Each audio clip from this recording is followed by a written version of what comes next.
Bago po yan, tayo po'y manalangin. Tingin natin ang tulong ng Panginoon sa ating pag-aaral. Let's pray. Maraming salamat sa bilang Diyos sa isa namang pagkakataon muli upang kami ay nalapit sa inyo sa pagsamba. Gaya ng aming inawit na nakapatlaw na ang lahat ng kapulihan. Salamat ay dapat namin ibalik sa inyo. At nararapat lang ang inyong pangalan kung siyang maiangat dito at maitaas. Kaya hindi namin na sana ay maging tama ang aming paglapit din sa inyo. Kung may mga bagay man na maaaring hadlang sa aming pagsamba, hiling namin na sana linisin ninyo kami, tulungan ninyo kami na maging tama ang aming puso upang hindi maging sayang ang aming mga sakripisyong gagawin upang hindi maging walang kabuluhan ang mga pagsamba namin. At muli Lord, hinihiling namin na sana ang inyong banal na Espiritu ang siyang humilos, tumulong sa amin, sa bawat isa, na mas lalo namin makita at maging matingkad ang inyong nais na parating na mensahe sa bawat isa. Palakasin ninyo ang mga nanghihina sa aming kalagitnaan. Palakasin ninyo ang mga na-discourage. Naway ang inyong salita na aming pag-aaralan ay maging pagkain na siyang magbalik ng kalakasan ng aming kaluluwa at kagalakan sa aming pagsamba sa inyo, Lord. Naway samahan niyo kami muli. Huwag po kami buwanan sa hapon na ito. Ngayon niyo rin kami sa anumang mga distractions, mga pag-iisip, mga inisip namin, earthly na inisip namin na maaaring nakaw ng aming atensyon sa paglapit sa inyo sa hapon na ito. Kaya sa inyo namin ito inilig sa pangalan ni Jesus. Amen. Tayo po'y dumako sa Book of John, chapter 4. And if you notice, maraming ng pagkakataon na tayo'y nag-aral sa Book of John. And you know what? As we study this Book of John, dapat nating alalahanin na there's a controlling principle tayo na sinusunod dito, at yan po ay nasa Book of John chapter 1 verse 14. Nasabi ni Apostol John, that's the controlling principle. No? And the Word became flesh and dwelt among us, and we saw His glory, or we beheld His glory. That's the controlling principle sa ating pag-aaral sa Book of John. Kaya, sa pagsulat ni Apostol John, itong Book of John, anyway, that's the way or response of John as he saw the glory of God. Na sana, ang prayer din natin, ganoon din, na as we study and read and observe the Word of God, makita din natin yung prinsipyo na yun. Ano yun? The glory of God. Sana, sa pag-aaral natin ito, ng kanyang salita, ay may mahumble tayo, at makita natin yung kaluwalhatian ng Panginoon Hesus. Kasi alam nyo, brethren, kung hindi nyo makita yung kaluwalhatian ng Panginoon Hesus sa ating pag-aaral, masasabi ko po, I fail. Kasi if you don't see the glory of Jesus as we go through this text, at ang nakikita nyo lang, or na-admire lang kayo sa preaching, nakikita nyo how it was being preached, nakikita nyo lang how the words are being used, yun lang yung nakikita ninyo, or the what and the hows of my gestures are, I fail. So, kaya ang layunin natin, ay objective dito, nasa pagkulay-bulay natin, makita natin na Brother Arman, 0 follower. But Jesus, everybody following Jesus. So yun yung gusto natin na sa ating pag-aaral at pagbulay-bulay sa salita ng Panginoon. Now, kung napansin niyo po, brethren, sa John chapter 4, ganito po yung attitude ni John as he wrote this chapter. Ganito po yung kanyang paraan, yung kanyang attitude as he wrote this chapter. Bakit nasabi ko po yan? Kasi nung nakita ni Apostol John na yung mga disipulo niya paunti ng paunti, kasi some of them sumunod na kay Jesus, pumanib na kay Jesus. So si Apostol John, he was happy of losing followers to Jesus. So yun yung attitude ng Apostol John. Gusto niya na si Jesus should increase and he must decrease. And you know what? That's also the glory of God sa buhay ni Apostol John. Okay, basahin natin ang John chapter 4. Sabi dito, verse 1, Therefore, when the Lord knew that the Pharisees had heard that Jesus made and baptized more disciples than John, though Jesus himself did not baptize, but his disciples. Sabi sa verse 3, He left Judea and departed again to Galilee. But he needed to go through Samaria. So he came to a city of Samaria which is called Sychar, near the plot of ground that Jacob gave to his son Joseph. Now Jacob's well was there. Jesus, therefore, being wearied from his journey, sat thus by the well. It was about the 6th hour. A woman of Samaria came to draw water. Jesus said to her, Give me a drink. For his disciples had gone away into the city to buy food. Then the woman of Samaria said to him, How is it that you, being a Jew, ask a drink from me, a Samaritan woman? For Jews have no dealings with Samaritans. Jesus answered and said to her, If you knew the gift of God and who it is who says to you, Give me a drink, you would have asked him, and he would have given you living water. Then the woman said to him, Sir, you have nothing to draw with, and the well is deep. Where then do you get that living water? Are you greater than our father Jacob, who gave us the well and drank from it himself, as well as his sons and his livestock? Jesus answered and said to her, Whoever drinks of this water will thirst again. But whoever drinks of the water that I shall give him will never thirst. But the water that I shall give him will become in him a fountain of water springing up into everlasting life. Now, ano ang nangyari sa chapter 4?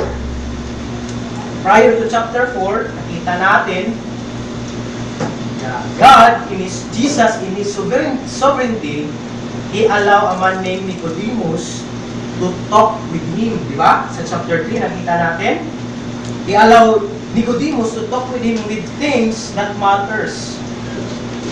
I mean, He allowed Nicodemus to talk about spiritual things. And we see, sa chapter 3, Nicodemus was an educated man. Diba? He was rich. Mayaman si Nicodemus. He's a pure Jew. Sympathetic with Jesus as well. And as he conversed with Jesus, nakita natin sa chapter 3, Nicodemus thinks that he was saved. He is saved. Because sa pagkakilala niya, matuwid naman siya sa kanyang sarili. Tumutulong naman siya sa kapwa. Nagsisimpatya naman siya kay Jesus. But, nakita natin, sabi ng Panginoong Jesus sa kanya, alam mo Nicodemus, you need to be born again. You need to be born again. Di ba? In other words, you're not going to enter heaven by your profession, by your possession. Hindi ka makakapasok sa langit sa pamagitan ng pagiging professional ka. Hindi yan yung paraan.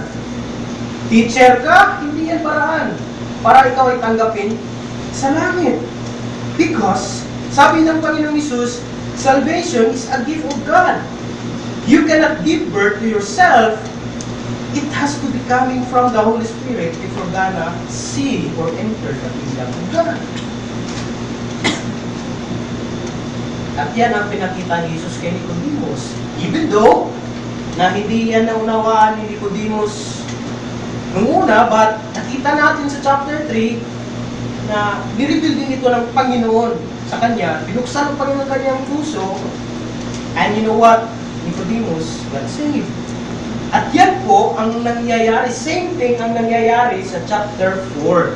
Kung napansin po ninyo, nakita natin dito sa chapter 4 na si Jesus nakipag-usap itong Samaritan woman. Which is, itong Samaritan woman, hindi siya pure Jew. He was not rich like Nicodemus, uneducated like Nicodemus, but one who is poor. In fact, draw water from Jacob's well. Nag-igib siya ng tubig. Kasi hindi siya mayaman. Siguro kung mayaman siya, hindi siya magputos ng tapulong. No? And nakita natin dito that this woman was not externally righteous like Nicodemus. Ay si Nicodemus, matuwid yun eh. Sa panlabas, Pharisee yun eh. Pero itong babae nito, nakita natin, brethren and friends, she was outwardly wicked. In fact, she was an immoral woman. Immoral woman. Diba? And then, Jesus tell her about the living water. At sabi ng Panginoon Jesus, ako lang ang pwede magbigay ito. Sa akin, nagagaling itong buhay na tubig. In other words, salvation comes only from the Lord. No? Hindi ito sa pamagitan natin. Hindi ito sa pamagitan ng ating ginawa para matanggap natin itong kaligtasan. Ito yung explanation ng Panginoon Hesus sa babae. That's why, yung susunod na pangyayari dito, kung napunan ninyo, napansin ninyo, like Nicodemus, this woman got saved. I think she's saved. She was saved. Siya ay naligtas. At yan ay nagpapakita sa atin, brethren, on how God works. Yan ay nagpapakita sa atin sa dahilan kung bakit si Jesus pumunta dito sa sanlibutan. That's the reason why Jesus became man.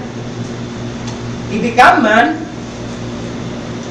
Throughout the gospel records, He became man in order to seek and to save that which was lost. Yun po yung layunin ng Panginoong Hesus. Kaya itong si Nicodemus, who is respectably righteous, yet he was lost. And this woman, the Samaritan woman who is outwardly wicked, needed salvation. At pinunan niya ng Panginoong Hesus. Sila'y naligtas. Di ba, glory yan ng Panginoong Hesus? Na sa kanyang ginawa, ang mga taong makasalanan, sobrang makasalanan kung sa ating pagtingin, at yung mga taong sobrang righteous, self-righteous, ay mayroong nangangailangan iligtas ng Panginoon Hesus. At salamat sa Panginoon Hesus at sila ay naligtas. Ayon po sa mga talatang ito. Okay? So, ano po ang point dito, brethren? Ang bakit po natin ito sinasabi at binanggit? Ang point po dito, itong nangyayari sa kay Nicodemus at sa Samaritan woman, illustration po ito sa kalwalatian ng Panginoong Hesus pagdating sa kaligtasan. Pagdating sa kaligtasan. Illustration po ito. And the amazing thing is, there are many Nicodemuses and Samaritan woman in our midst. Tama? Or maybe, there are Samaritan women who are so wicked that they were beyond saving. But Jesus pursued them. Jesus seek them. Jesus saved them. Yun yung amazing thing na nangyari. Dapat tayong mamangha na hindi lang dito sa ginawa ng Panginoong Hesus sa babae ito, but even sa atin. Na dati tayo kagaya nitong mga taong binanggit dito. At salamat sa Panginoon, niligtas niya tayo. So that's the amazing thing. At dapat tayong mamangha at purihin natin ang Panginoong Hesus. So, nakita ba natin yung ginawa ng Panginoong Hesus hindi lang kay Nicodemus at kay sa Samaritan woman? Nakita ba natin yung ginawa ng Panginoong Hesus sa atin? Sana, that will lead us to a deeper worship in our Lord Jesus Christ. By the way, that's the background. Background po yan sa ating pag-aaral ngayon. Now, let's go to chapter 4, verse 1. Ano po yung setting dito? Kung napansin niyo po, sa verse 1 to 3, nakita po natin dito, brethren, na si Jesus became prominent. Naging prominent siya. Maraming disciples ni Apostol John na nainggit sa kanya. Nagtataka sila kung bakit parang pareho namang mensahe, pareho namang bautismo, pero bakit yung mga tao napupuntahan kay Jesus? Nagtataka yung mga disipulo ni Apostol John. But anong sabi? Verse 1. Now, therefore, when the Lord knew that the Pharisees had heard that Jesus made and baptized more disciples than John, though Jesus himself did not baptize, but his disciples, he left Judea and departed again to Galilee. So, anong nangyari dito sa verse 1 at 3? Kita natin nung una na dahil naging prominente si Jesus, yung mga Pharisee daw, narinig nila, nabalitaan nila, yung influensya ng Panginoong Hesus. Di ba? At sila'y nagalit. Kasi yung mga Parisiyo, ayaw nilang ang Misaya ang sinusunod ng mga tao. Gusto nila na sila yung susundin ng mga tao kasi sila yung leader sa Israel. So, gusto nila na ang Misaya would not do the line, no? Hindi siya dapat ang mangunguna. Gusto nila na sila dapat ang mangunguna. Kaya, sa kanilang galit, dahil gusto nila kasi susunod sa kanila, under sa kanila, nag-plot sila against kay Jesus. They were plot against Jesus. Gusto nilang ipadakip si Jesus. Therefore, anong nangyari dyan? In order to avoid premature crisis or early death of Jesus, sabi dito, Jesus leaves Judea and go to Galilee. Diba? Malinaw po dyan. He left Judea and departed again to Galilee. So, hindi dahil umalis siya dun sa Judea, hindi dahil takot siya sa mga Hudyo o sa mga Parisiyo. But the principle na nakita natin dito, kasi si Jesus working according to the timetable. I mean, there's a plan, may purpose po ang kanyang ginagawa at may sinusunod siyang oras sa kanyang mga ginagawa. Yun po ang nakita natin na prinsipyo dito. Okay? So, hindi po ito dahil umalis si Jesus kasi baka patayin siya ng mga Parisiyo. Hindi po yun yung dahilan. Hindi po yung dahilan dahil takot si Jesus. Hindi po yun. No? Umalis siya para ma-avoid yung crisis na maaaring mangyari, potential crisis. At ang pinaka-reason is sumusunod siya sa kagustuhan ng Ama.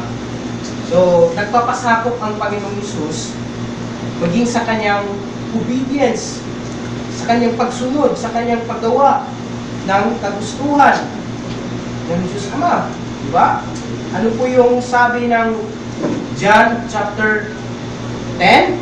Sabi niya, I lay down my own life in my own initiative. Sabi din sa John chapter 2, my hour has not yet come. Therefore, Jesus depart Judea and go to Galilee. So, malinaw po yan sa atin, no, na hindi po sa kagustuhan ng tao kung bakit si Jesus gumagawa ng mga gawain. Siya po yung sumusunod lamang sa kagustuhan ng Ama. Now, sa verse 45, isa ding bagay dito na dapat natin pansinin, kasi sabi dyan, but he needed to go through Samaria. So, he came to a city of Samaria which is called Sychar, near the plot of ground that Jacob gave to his son Joseph. Now, Jacob's well was there. Jesus, therefore, being wearied from his journey, sat thus by the well. It was about the 6th hour. So, Jesus had to go to Samaria. Pansinin niyo po, yung word na, yan, he needed to go through Samaria. For your FYI, for your information, may tatlo pong route na pwedeng dadaanan si Jesus. Pwede siyang dumaan through the sea, pupuntang Galilee. Pwede din siyang dadaan east of the Jordan River. At itong pangatlo, yung dinaanan niya na dadaan siya sa Samaria.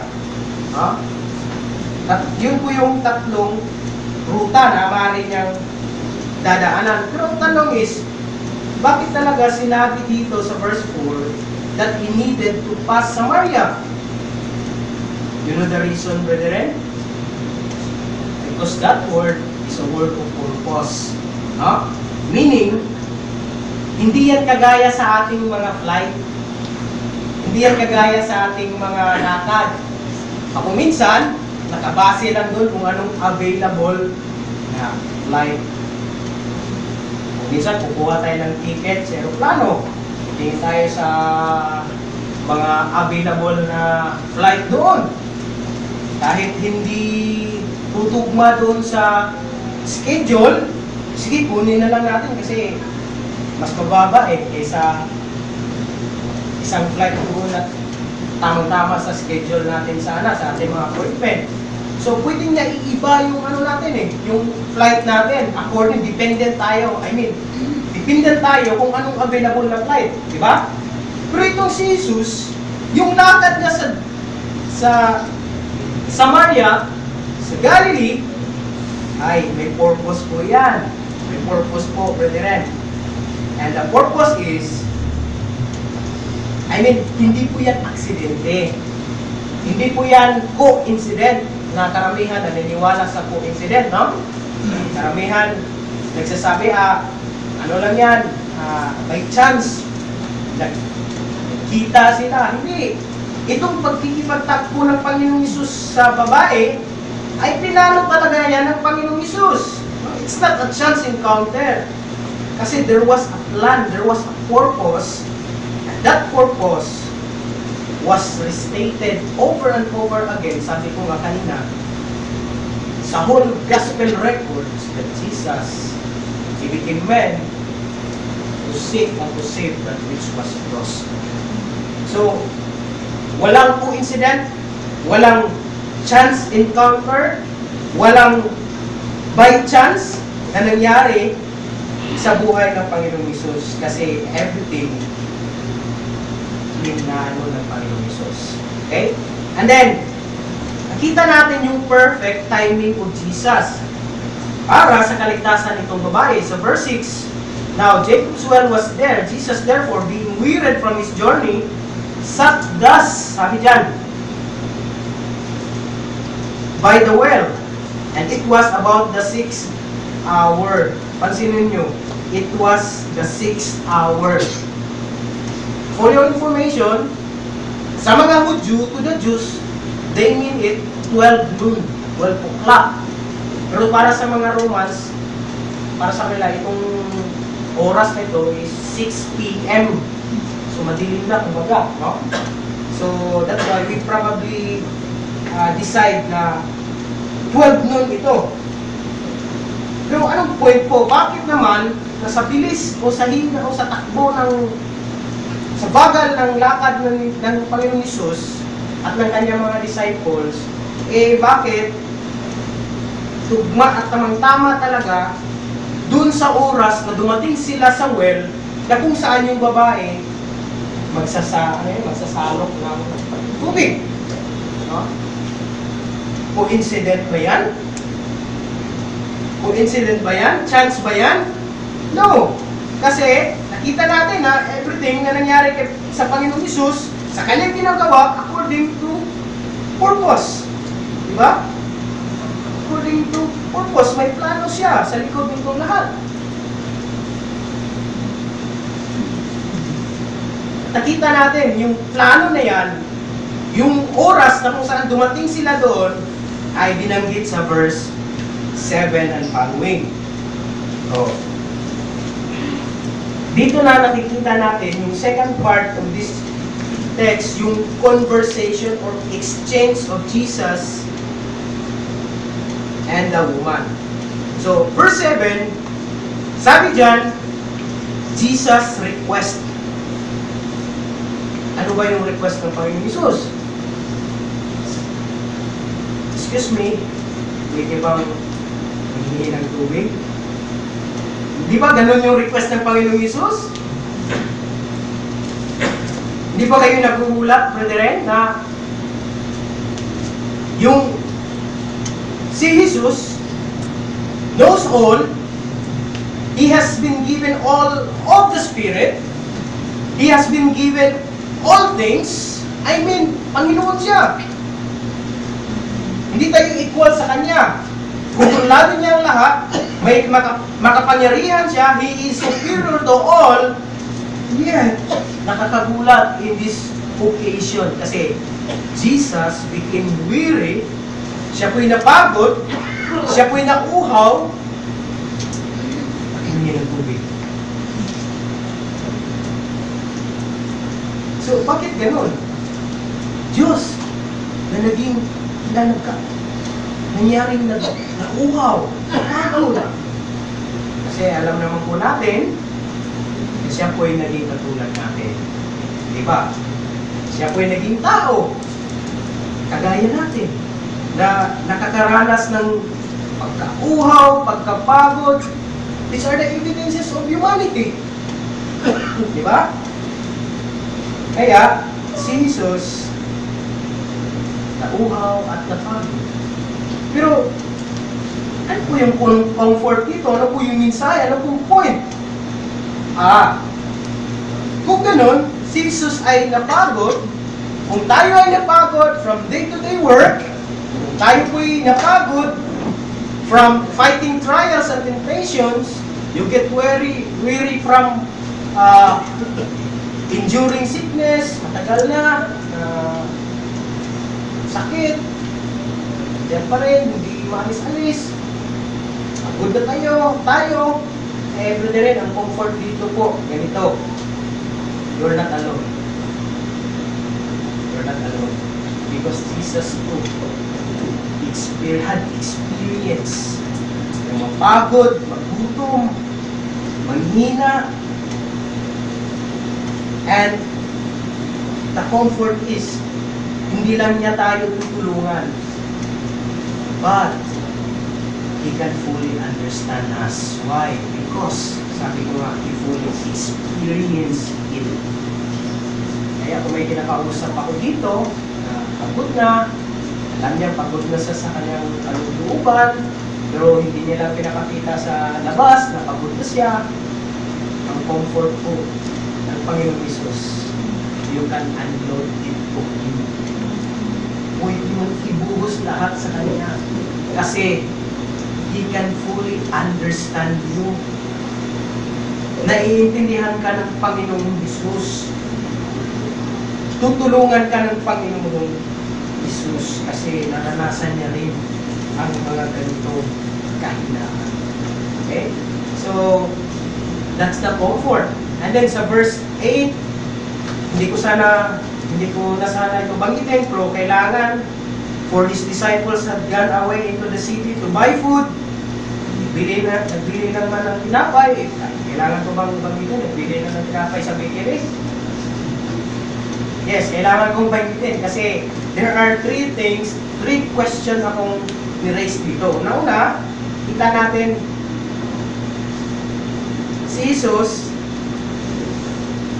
bago niya, hindi ba ginawa ng Panginoon Jesus yung tubig, naging wine? Bakit hindi niya pwedeng gawin yung bato na maging tinapay? Yun yung isang tanong ko doon.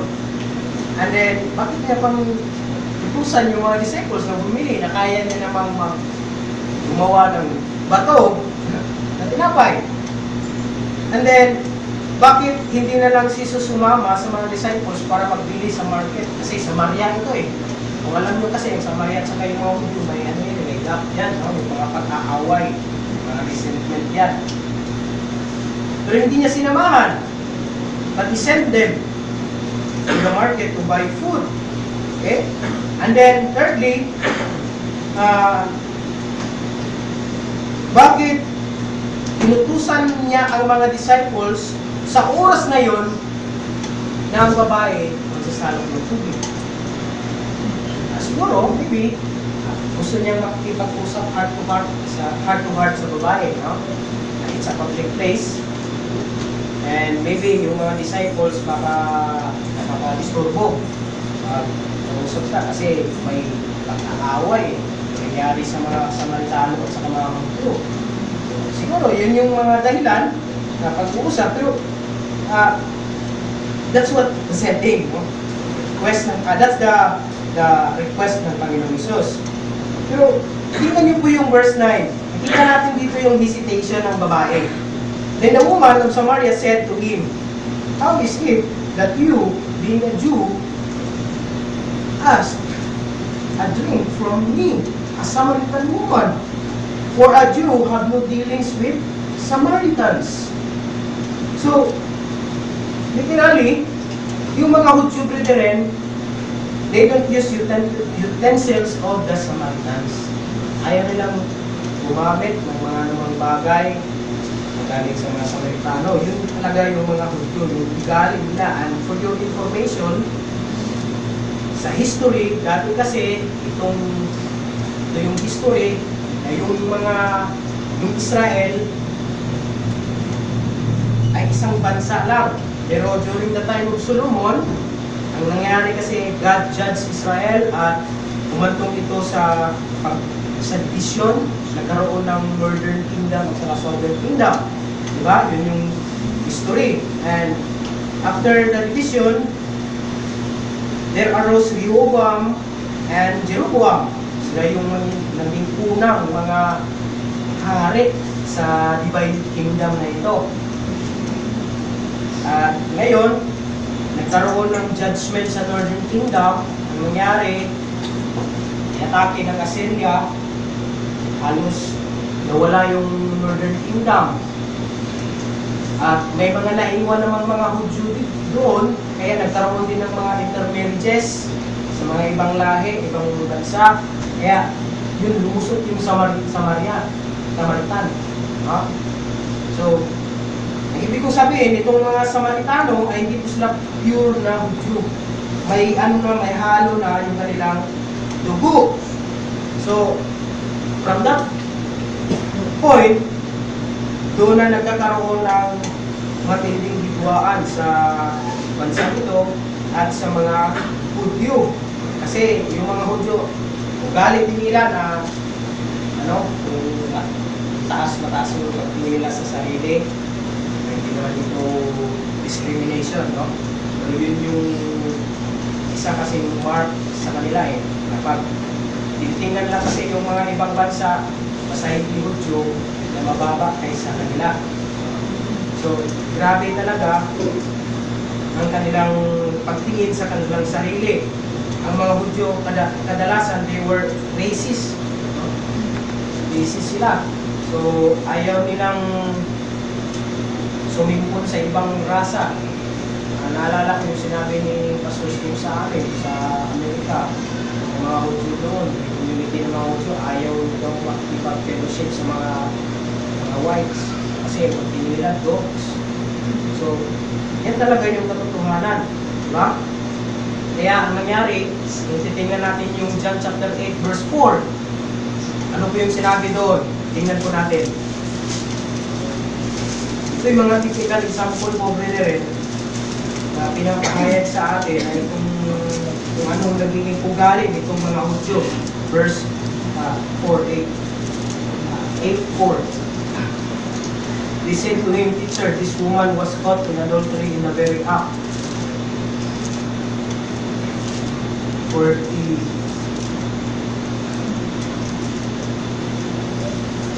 Parang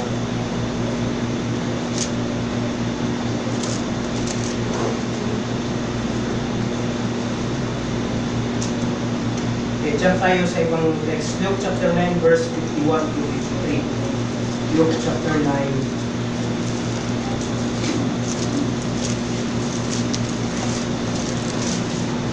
Luke chapter 9 verse 51 to 53 at 54. Sabi dito, "Now it came to pass when the time had come for him to be received up, that he steadfastly set his face to go to Jerusalem, and sent messengers before his face. And as they went, they entered a village of the Samaritans to prepare for him. But look what happened." Verse 53. "The Samaritans did not receive him, because his face was set for the journey to Jerusalem. And when his disciples, James and John, saw this, they said, Lord, do you want us to command fire to come down from heaven and consume them, just as Elijah did?" Pati si James and John, nakita yung pag-ugali nila sa mga Samaritano. Di ba? Sabi nila kay Jesus, Lord, gusto mo na utusan natin yung apoy na galing sa langit para tupukin sila?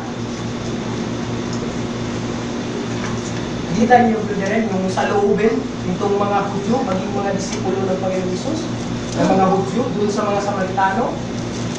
So, grabe talaga yung tingin nila sa kanilang sarili.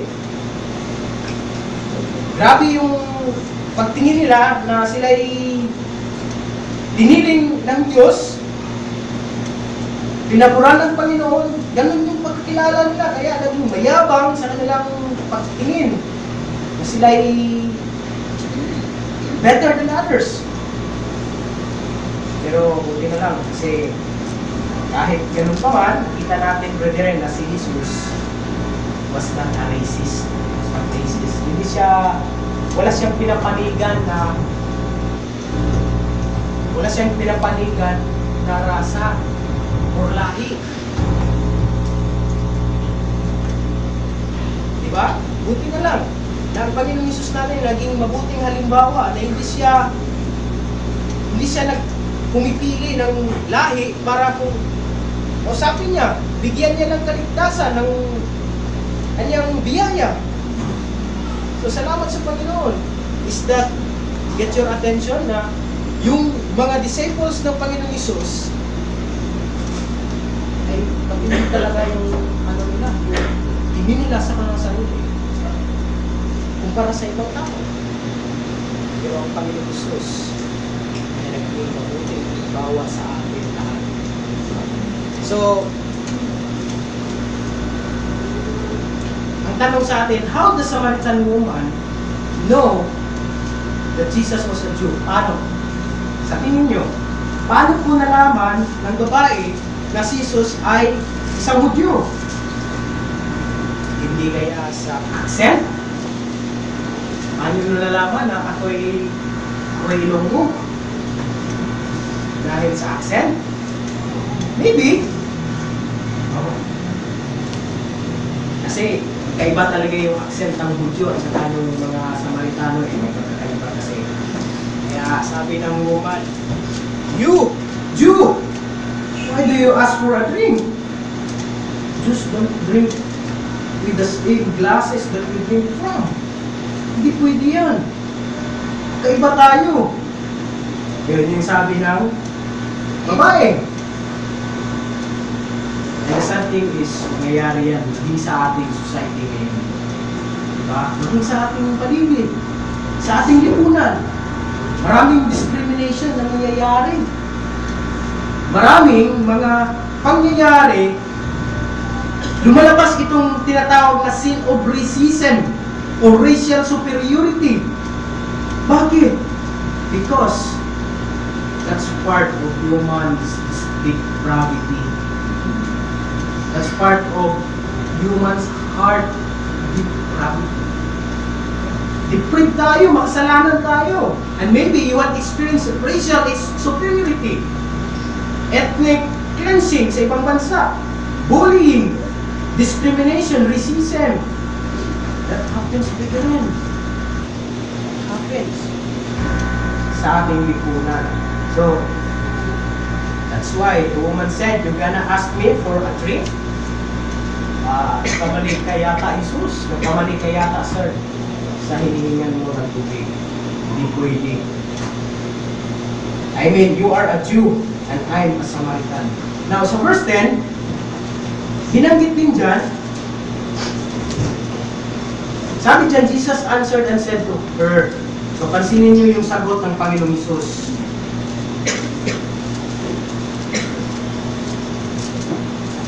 Sabi ng Panginoong Hesus, alam mo, babae, no? Kilala kita eh. Ano magtago? Kilala kita eh. Diba? Jesus knows everything. Jesus knows all things, all men. What's in the man, diba? Sabi sa John chapter 2, no? Verse 23, kung naalala niya, 24 to 25. Tignan yung sagot ng Panginoong Hesus. Hindi niya sinabi eh. Alam mo, babae, huwag ka nang magpapretend, kilala kita. Bigyan mo na ako ng tubig. Bigyan mo na ako ng tubig. Eh, immoral ka eh. Diba? Alam ko na, diba yung lalaki mo eh. Alam ko, yung kasama mo eh, hindi ko yung asawa eh. Ganun ba yung sagot ng Panginoong Hesus, brethren? Ano sagot ng Panginoon? Pansinin po natin. How Jesus approached the sinner like us.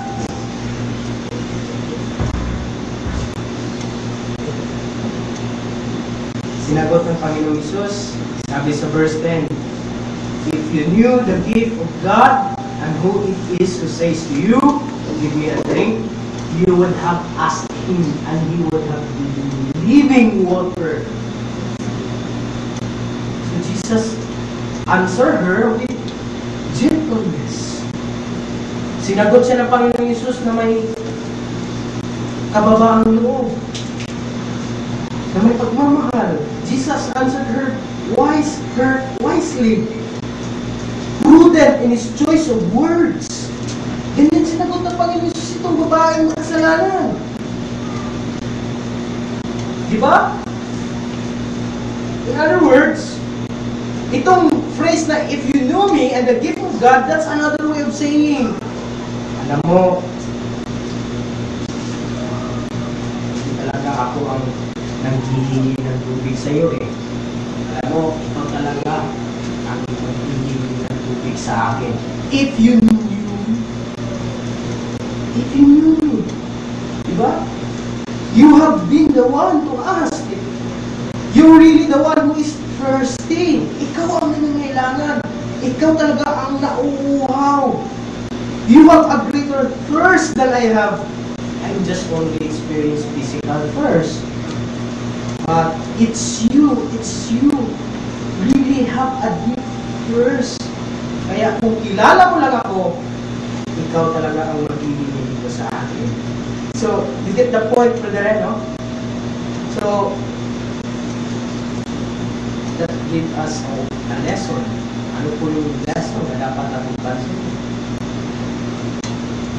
Sana, hindi tayo maging harsh sa ating pananalita, sa ating the way we approach, the way we evangelize, the way we share the gospel sa mga tao na sa tingin natin tama lang na hatulan niya ng Panginoon kasi grabe, sobrang sama. Isa na ganun yung approach natin. Tingnan natin si Jesus. He approached her gently, wisely, prudent in his choice of words. So, naranasan niyo na ba na may kinausap kayo tapos sa tingin mo parang hindi naman nakikinig. No? Sa tingin mo parang hindi niya naman naiintindihan yung mga sinasabi ko. Ganun talaga yun kasi yung babae, yung pag-intindi niya sa sinasabi ng Panginoon Jesus, nintindi niya literal, yung tubig na binabanggit ng Panginoon Jesus. Pero yung Panginoon Jesus naging patient siya, naging graceful siya sa kanyang pagpapaliwanag kung anong ibig niya sabihin. So dapat nating tingnan dito yung ginawa ng Panginoon Jesus. Sana hindi tayo agad-agad tumalon into conclusion. Sige na lang. Bahala siya. Sana hindi ganun yung attitude natin pagdating sa pagkikusap sa mga taong estranghero pa sa biyaya ng Diyos. So, talk them wisely, gently, and prudent. So, yun po ang gusto mensahe ng Panginoon yung parating sa atin na baka kuminsan nakikita natin na hindi pala tama yung ginagawa natin na tumatalon tayo sa conclusion. Eh, parang inatula na natin yung tao. Ayaw na natin siya. Ayaw na natin mag-share kasi may preconceived judgment ka na or idea na ganun din siya eh. So, tingnan natin yung ginawa ng Panginoon Jesus. So, and then for our FYI, yung living water dito, brethren, pansinin nyo, to the Jews, as well as to the Samaritans, they would think of spring or bubbling waters. Bubbling spring, meaning hindi stagnant water, no? But flowing or buhay, umaagos na tubig. But of course, Jesus was not referring to that kind of water. Kasi sa verse 11 to 15, makikita natin dyan kung ano po yung tinutukoy ng Panginoon Jesus when he talk about living water. Now, what happened to the woman? The woman, skeptic talaga ito eh. Skeptic siya, no? Yung tanong niya, parang hindi siya agad maniwala. Skeptic siya sa mga sinasabi ng Panginoon Jesus, sa offer ng Panginoon Jesus of living water. Kasi, tingnan niyo verse 11. The woman said to him, Sir, you have nothing to draw with, and the well is deep. Where do you get that living water? Diba? Tama naman, diba? I mean, sabi mo, bigyan mo ako ng tubig. Wala kang nga dalang balde eh. Ako ang may dala eh. Tapos ikaw pa yung magbibigay sa akin? Malalim yung bubon. How can you give me a water, a living water? Ikaw nga nangihingi sa akin ng tubig eh. Wala kang ng basong dala o anong balde. Tapos sabi mo, bigyan mo ako ng living water? Kita po natin yung reaksyon, no? At yan po ipapapatunay, brethren, na unless buksan ng Panginoon ang spiritual eyes ng mga tao, hindi nila talaga maiintindihan ng mga spiritual na bagay. Hindi talaga maiintindihan ng mga makasalanang tao ngayon natin ang mga bagay na spiritual kung hindi buksan ng Panginoon ng ating puso. And many times, naranasan natin yan, di ba? Na kung minsan, napausap tayo, kahit ang ganda ng paliwanag, kahit ang ganda ng sermon, kahit ang ganda ng outline, iisip natin nung minsan, iwalay doon sa tinuturo. Ang layo ng iniisip natin Kung minsan, iniisip natin literal, kagaya nitong babae. Hindi naunawaan yung mga spiritual na bagay. Why? Yan po ipapatunay na unless hindi po buksan ng Panginoon Hesus yung ating puso at ating isipan, na hindi natin maunawaan ang kanyang biyaya. Kaya, purely grace kung ikaw ay naligtas. Purely grace, walang halong anumang human merit. Kung ikaw po'y naligtas, ikaw po'y naligtas dahil sa biyaya ng Panginoon Hesus. And that's what happened also to Nicodemus. Diba? Sino si Nicodemus? He was a teacher of the law in Israel. But then, he was confused of what is to be born again. Why? Kasi nung una, hindi pinahayag ng Panginoon Hesus. Hindi siya nakatanggap ng biyaya, ng kaligtasan. Hindi niya nakuunawaan. May kaliskis ang kanyang mata. Hindi niya nakikita yung mga bagay na spiritual. But then, when God opened His eyes, siya pinaligtas. Okay, so, be patient sa mga tao na kausap natin na mukhang hindi naman nakakalawa. And then, verse 12, verse 13, ito yung explanation ng Panginoon Hesus. Kasi, anong yung babae? Are you greater than your father? Meaning, she recognized Jacob as one of the patriarchs who gave us the well and the drunk from it himself as well as his sons and his livestock. So, in other words, yung well ni Jacob, umabot pa sa kanilang time. Oh, grabe, tagal na panahon patay si Jacob, yung umabot pa sa kanilang time. No? And then, ganito ang explanation ng Panginoon Hesus doon sa tanong. Babae, wala kang iba. Tapos ito kayo bigay ng tubig sa akin. No? Now, ano explanation ng Panginoon Hesus? Sabi ng Panginoon Hesus, Jesus answered and said to her, whoever drinks of this water will thirst again. But whoever drinks of the water that I shall give him will never thirst. But the water that I shall give him will become in him a fountain of water springing up into everlasting life. Alam nyo, yung thirst, physical craving yan eh, diba? Kaya ang mga tao, umiinom talaga ng tubig, lalo na pag nauuhaw, kasi gusto nilang tuloy yung pagkakauhaw nila. Pero alam nyo, after a while, inom ka naman ulit kasi uhaw ka naman. Diba? Ganun yung nangyayari. Pag napawi yung uhaw, iinom naman. Sa makatuwid, brethren, sinasabi ng Panginoong Hesus dito na ang kaluluwa natin parang ganun. Ang kaluluwa natin. No? Bakit? Ang kaluluwa natin may pangangailangan. Naghahanap tayo ng satisfaction, naghahanap ito ng kapayapaan, naghahanap ito ng kagalakan, di ba? At gusto ng mga tao na maging permanente ito sa kanila. Yun yung gusto ng mga tao. That's why, anong nangyayari? Dahil may pangangailangan yung kaluluwa natin, ng kagalakan, ng kasiyahan, ng satisfaction, anong ginagawa ng karamihan? They are craving from Jacob's well of this world. I mean, they seek enjoyment, they seek peace, they seek satisfaction. Yung iba, sa computer games. Diba?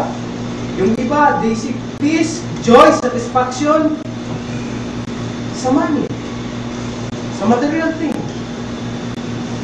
sa career, drugs, vices, even relationships, in entertainments. Yun yung kadalasan kadalasan nangyayari ngayon? In gadgets, education, even in religion. Pumupunta sa church. Kasi, andun yung crush, gusto makita. So, yun yung kadalasan nangyayari ngayon. People seek joy, peace, satisfaction sa mga bagay na ito na hindi naman nag-long last yung effect nito eh. Temporary lang. Kaya, no wonder, maraming tao sa ating lipunan, even young men and women, commit suicide. Bakit? Hindi nila mahanap yung satisfaction sa life. Gusto nilang masatisfy sa buhay. Gusto nilang they expect na maging maganda yung family life nila, maging maganda yung grades nila. I remember former son of Miriam, naalala mo, nakamatay yung anak niya, suicide dahil nakapasa sa bar exam, frustrated. And the sad thing, maraming tao na ganyan. Maraming mga bata nasa kanilang murang edad nakakamatay kasi hindi nila makita yung kanilang hinanap-hanap na satisfaction, joy, peace sa mga bagay dito sa mundo. That's the sad thing na nangyari pwede rin sa atin. Ganun pa man, dapat natin tandaan na even the good things na ino-offer nitong sanlibutan do not satisfy that emptiness and thirst of our soul.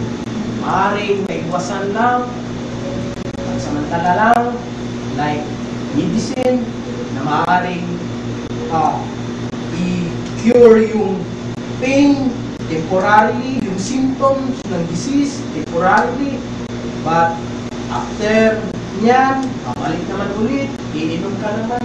Parang ganun lang. Hindi talaga mahanap-hanap ang tunay at permanenteng kagalakan dito sa mga bagay na ino-offer ng sanlibutan. So, that's why people need to drink over and over again. Maraming tao, inom kasi may problema, inom tayo. Tapos, after a week, inom pa rin yung problema, inom naman. So, walang satisfaction. Walang tunay na kagalakan dito sa mga bagay na ino-offer ng sanlibutan. Now, pwede rin, ano kung mensahe dito? Comfort para sa atin. Sabi ni Jesus, gusto kong ibigay sa inyo yung buhay na tubig para hindi na kayo uuhawin pang muli. Para hindi na kayo maghahanap pa ng anumang bagay dito sa mundo na magbibigay ng pansamantalang satisfaction sa inyo o kagalakan. Gusto ko itong bigay, itong living water that will last for an eternity. It will really quench your thirst and emptiness. And that's what Jesus means is the forgiveness of sin. Gusto tayo patawarin ng Panginoon Jesus. Gusto yung mga kaibigan natin dito. Gusto ibigay ng Panginoon Jesus itong eternal life. Itong fellowship with God that brings real peace and joy. Real satisfaction in life. Friends, isipin nyo, Jesus is offering it to you. Gusto ibigay ng Panginoon Jesus itong tunay, totoo, last long satisfaction, joy, peace sa inyo. So, paano? You have to believe. You have to believe in Jesus Christ. So, sana, huwag natin tanggihan. Kagaya ng babae na commendable din yung ginawa niya dito eh. Kasi the end, the woman said to him, "Sir, give me this water." Although, in some sense, parang selfish yung desire na ito motive Kasi sabi niya, gusto ko yan sir, kasi para ayaw ko lang mag-ibig. Para mas marami pa akong magawa sa bahay. It seems na selfish siya. And sometimes that's true. Nangyayari din yan sa ating lipunan. Maging sa mga Christian churches na maraming pumapasok sa iglesia for their own personal benefit and motive. So ano po yung conclusion natin ngayong hapon na ito? So, yun na rin, nabanggit ko dito na ang lahat ng tao nangangailangan ng kasiyahan, kagalakan, kapayapaan. Pero ang tanong saan natin hinahanap? Where do we find satisfaction in life? Saan natin hinahanap? Sa drugs, sa prostitute, sa computer? Does that give you fulfillment? Sa excellence, award of excellence, dahil valedictorian ka, that makes you happy. So, o sa mahal o sa pera, isipin nyo, if you have a $6 billion and then you are diagnosed with a pancreatic cancer, does your $6 billion cure you? Of course, not. Hindi po kayo kayang gamutin ng inyong pera. Kasi ano sabi ng sanlibutan? Anong salita ng Panginoon? What profit a man if he gains the whole world and yet lose his own soul? Absolutely nothing. Because the soul is the most important possession. Therefore, ang hamon sa inyo, kaibigan, take care of it. Guard it. Be concerned about it. And then, pangalawa, alam nyo, parang kagaya kayo, no? Ng Samaritan woman. Kasi, inisip nyo ba pag alis nyo sa inyong bahay na dito talaga kayo pupunta? Worship talaga? O baka nasa Christian lang kasi si mama o si papa, Christian, member, kailangan doon sila. Bakit nasabi ko po na parang Samaritan woman? Kasi, give me a few minutes, no? Kasi, hindi po inisip ng babae, yung Samaritan woman, sa oras na yun, ay ipagtagpo siya sa napakabanal, hari, Diyos, at yun na pala yung araw ng kanyang kaligtasan. At yung nangyari na yun, hindi po yung insidente. Dahil po yun sa pagkasoberano ng Panginoon. At kung kayo ay narito, hindi po ito aksidente na nandito tayo. Ito yung niloob ng Panginoon ayon sa kanyang pagkasoberano. So, what's the point? Andito po kayo, pwede naman kayo doon sa SM Hindi naman kayo sa ibang lugar. Andito po tayo, dito po kayo, because God wants you to pursue. Because God wants you to save. Because God wants to extend His hands of mercy, His arm of mercy. Kaya dapat ang maging response natin, ano na pala tayo ng Jesus? Gusto na pa yung Jesus na lumapit tayo sa Kanya, hilingin natin sa Kanya. Manampalataya, maniwala tayo sa Kanya. Okay? So, that's the point. Hindi po aksidente, the number of people in this room, Jesus in His sovereignty, He knows and He wants a response of faith sa atin. Salamat sa buhay na tubig dahil pinagkalugin ko ng Panginoon sa atin. Ito po yung comfort dahil kahit magkakaroon tayo ng cancer, problema, magkakaroon tayo ng pag-uusig, magkakaroon tayo ng mga sakit, it will not drive us to decide, as to suicide. It will not drive us to despair, and the problems will not drive us to alcohol or drugs. Why? Kasi we have this living water. No? We have this living water, we have peace with God, We have forgiveness of sin. We have the promise of the presence of His, the promise of the coming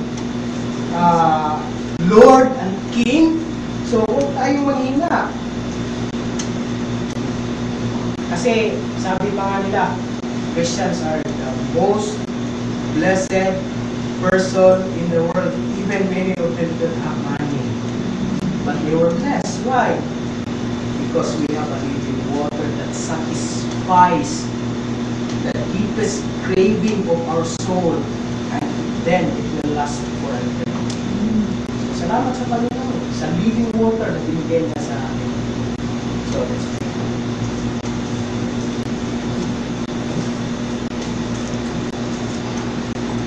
Salamat, Lord, sa encounter ninyo with the woman. Marami kaming natutunan dito. Sana hindi kami mawala sa mga detalye na aming napakinggan. Tapos, tulungan ninyo kami na mas lalo pa namin makita ang inyong kaluwalhatian. Salamat, Lord, na binigay ninyo ang itong living water para sa amin. Sana ito'y makita ng mga kaibigan, mahalangin sa buhay na wala pa sa inyo. Na magkaroon sila sana ng holy jealousy dito at naway lumapit sila sa inyo. At hangarin nila ito. Lord, maawa po kayo. Sana hindi na kami maging good listeners of us, Lord. Help us as we go along sa mga hamon sa buhay dito sa mundo. Nagitirin ninyo sa ita, Lord. Sana nakalakas kami, pakain namin kaluluwa. Paggamit namin ito sa pagharapin sa mundo na may courage at pananampalataya sa iyo. Hindi kami manghina sa gitna ng mga pusi, problema, sakit na aming naranasan. Mabuti kayo. Bigyan mo